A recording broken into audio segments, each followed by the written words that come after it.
Qarabağın göz bəbəyi Füzuli,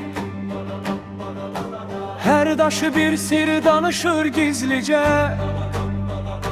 Köhnə qapı, yarımçıq bir divar, yenə də vətən qoxuyur içində. Qarabağın göz bəbəyi Füzuli, yaraların sağaldığı yerim sen. Gözellerin şok mekanı Füzuli, sevdamızın yüreğinde yerim sen. Tozlu yolda uşaq səsi ucalır, ana dua edir alnı səcdədə.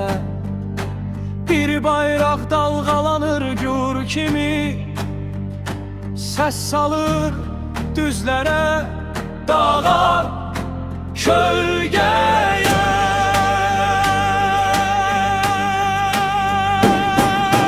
Qarabağın göz bəbəyi Füzuli, yaraların sağaldığı yerim sen. Gözellerin şok mekanı Füzuli, sevdamızın yüreğinde yerim sen. Adını çekende yüreğim isinir, dilimde bir an, sesimde and içir. Her qayıdan nefes bir nağıl açır Füzuli, Füzuli. Qəlbimizdə kök salır.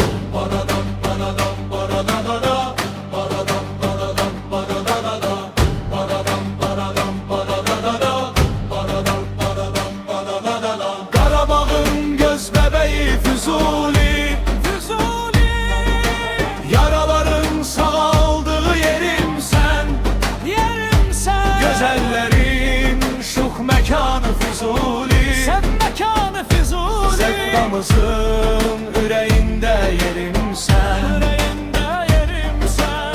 Qarabağın göz bəbəyi Füzuli, Füzuli, yaraların sağaldığı yerim sen. Gözellerin şux məkanı Füzuli,